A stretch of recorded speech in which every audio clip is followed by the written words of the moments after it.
So ngayon nandito kami sa Caledonia, one of our favorite cafes. Dito kami pupunta after work, and now dito kami magko-coffee for this morning, and then after that we will go to grocery again sa Freshco. Because today, ang vlog namin is to make pork sisig and shrimp sinigang. Okay? Peace.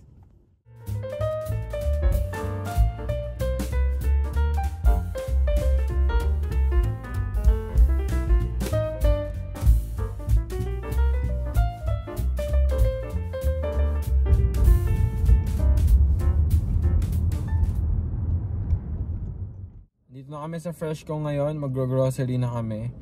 And lately hindi kami nakapag-hike kasi super lamig na. Next week may negative na kami na temperature. And then I think magsa-start na next week mag-snow. Pero may plano kami na one of these days pag nag-snow na mag-hike kami just for the experience. And then pupunta rin kami ng Toronto Island soon para ma-experience yung snow doon and mag-skate. So ngayon luto-luto muna and kung ano yung pwede naming magawa to keep us warm. Okay, we have banana. And titingin pa tayo ng iba. Yan, quarter for sinigang. Yung banana, hindi yan kasali ha. Kailangan lang namin ng fruits. Pero ito yung isa pang sinigang. Bok choy. Talong. And then, yan, okra. And then, sitaw. And then, kailangan namin to for sisig. Then pupunta na kami sa meat mamaya. Ano yun? Sili. Ilan? Marami pa. So tingnan natin. Kasi ito lang yung pwede mas madali for pork sisig. Tingnan natin kung may mas mura. 11 or something. Kung may 10, di yun kukunin natin. Check natin.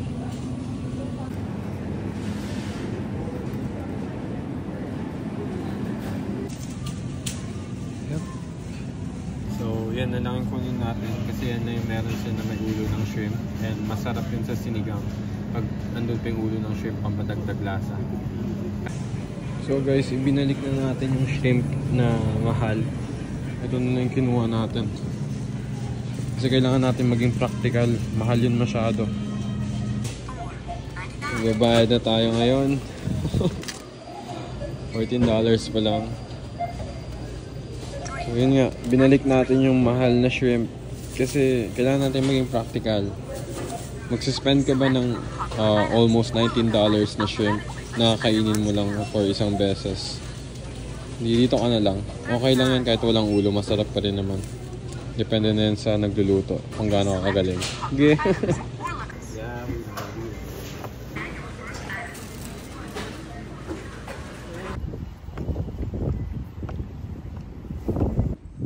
Okay, uwi na tayo.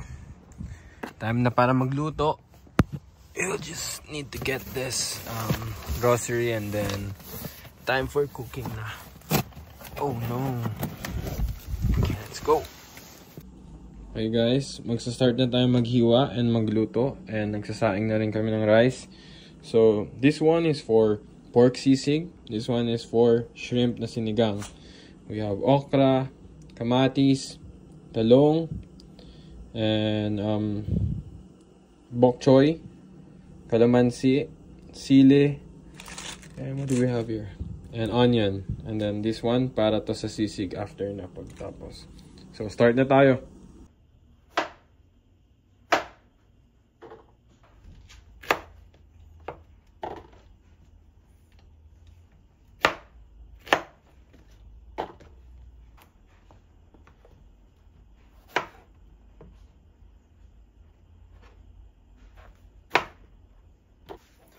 Okay, next step, slice na tayo ng tomatoes para naman to sa sinigang. Kahit anong class, kahit anong type ng chop ng kamatis, okay lang kasi lulutuin naman natin yan na una bago natin sasalang yung mga ibang gulay. Kasama to sa muna ng sibuyas. Okay, next naman is yung bok choy natin. Alisin lang natin yung nasa ilalim niya kasi matigas na yun. Eh, yun ang gagawin natin dito. Yung maliliit, di na kailangan. Lagay nyo lang dyan. Pero yung malalaki, yung mga ilalim, alisin nyo kasi marumi tsaka matigas na yan. Dapat ganito lang. Slice na tayo ng sibuyas.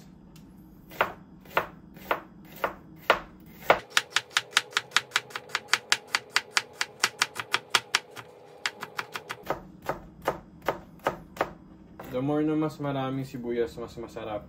So, dapat maliliit lang yung slice nyo ng sibuyas, no? Ingat lang sa kamay para hindi maputulan ng daliri. Hindi pa New Year, bawas na yung daliri nyo sa kamay. Yan, ganyan lang kaliliit, okay na yan. Okay, next, magsaslice na tayo ng maliliit lang na slice para sa sili. Para to sa sisig, okay? Naihalo natin mamaya sa sisig. Maliliit lang na slice. Ganyan lang. Kayo kung gusto nyong may sili or wala. Sa mga mahilig sa manghang, yan. Kaya hatiin na natin yung baboy na for sisig na pipituhin natin. Isa-slice pa natin to ng maliliit mamaya ha, pag naluto na. Ganito lang kasi pipituhin pa lang naman natin. Ganito lang yung size. Okay na yan. Okay, luto na tayo for sinigang. Lagay muna natin yung sibuyas, kamatis,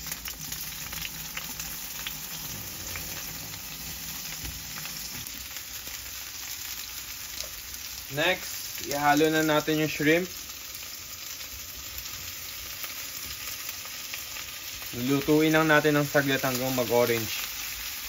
And then, haluan natin ng sabaw and sinigang mix.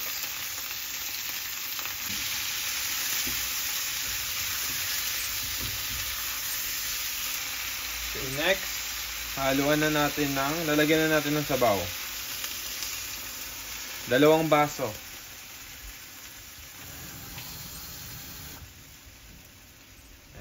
Pangalawa. And then hintayin lang natin kumulo. And then haluan na natin ng sinigang mix.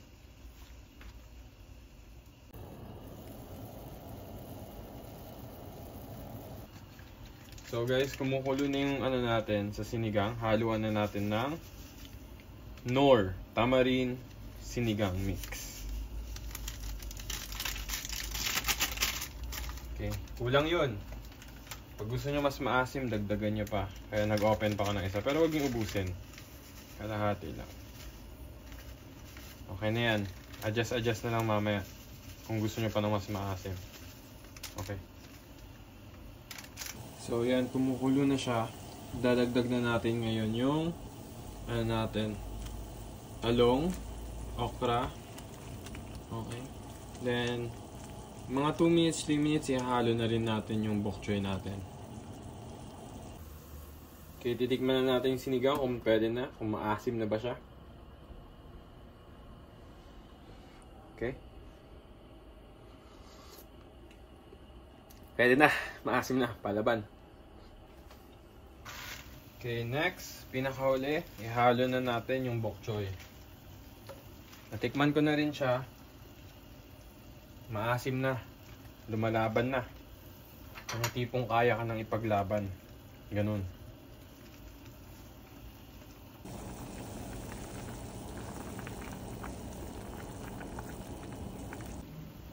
So okay na siya. Kumulo na. Okay na yung lasa. Ngayon, i-off na lang natin.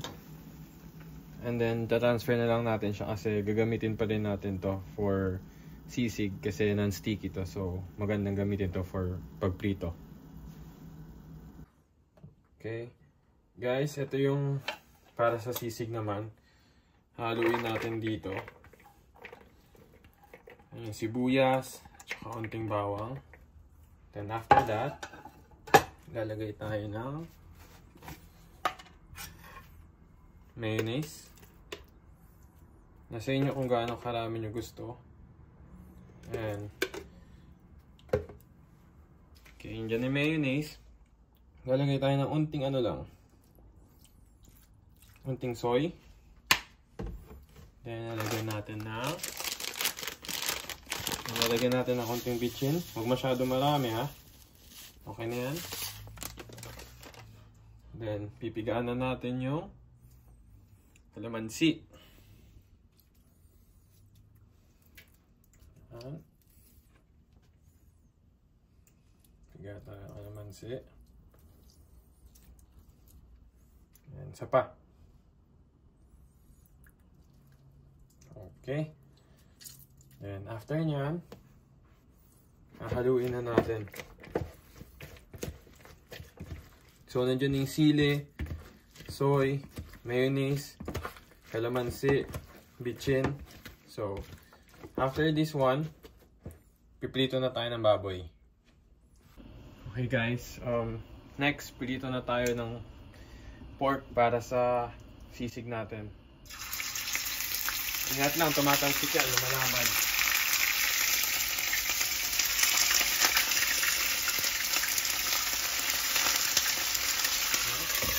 Then on na natin yung exhaust para hindi mangamoy.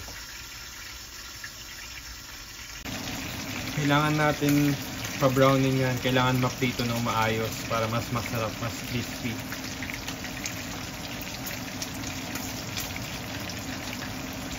Yan guys, pwede na yan. Pag ganyan naka-brown, pwede nyo nang iahon. And then, chop na natin ng maliliit. Next batch naman ng prito. So yan yung next batch natin. Makikita nyo. Medyo matagal siya maging brown or maluto ng sobra kasi linagay ko na siya lahat para matapos na.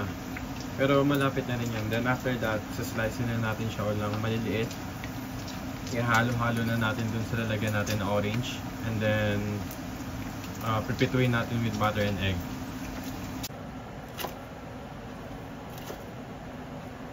So, ganyan lang na sa slices. Hindi masyadong maliit, hindi masyadong malaki for sisig. So ngayon, hinahalo na natin sila bago natin prituhin sa butter and egg yung pork, onion, sili, soy sauce, mayonnaise, and yung bitchin.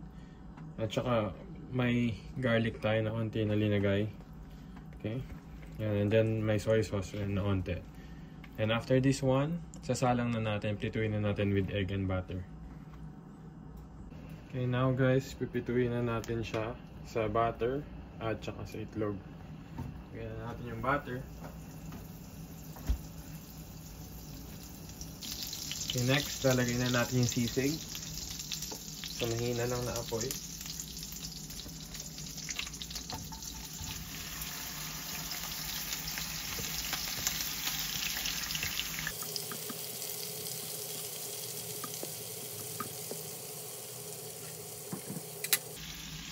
Mahinang apoy lang. Okay? Then, lagyan natin ng space sa gitna para mailagay natin yung dalawang itlog.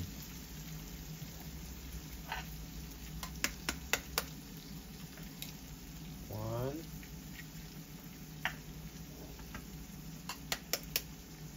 And two.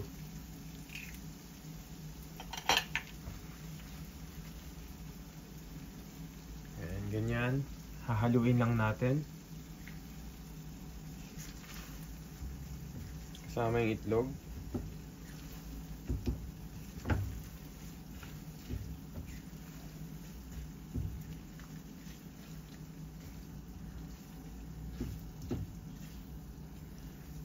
Hanggang sa maluto lang. Nakikita nyo naman, di ba?